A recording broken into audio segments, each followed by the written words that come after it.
folks, today I want to walk you through how you can use Flip to have students demonstrate mastery by recording their screens.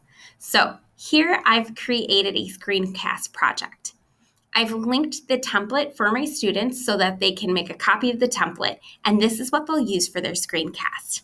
I'm going to go into the student view here, and now I'm going to select Add a Response.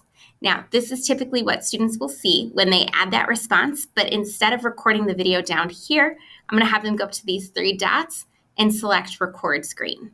From here, they can start that record. They can select the screen that they're recording. You can see that they will have their picture at the bottom, but then they can go to their template and they can walk through their project.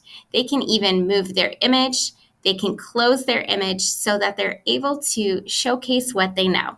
So play around with this amazing feature in Flip and enjoy seeing all of your great students.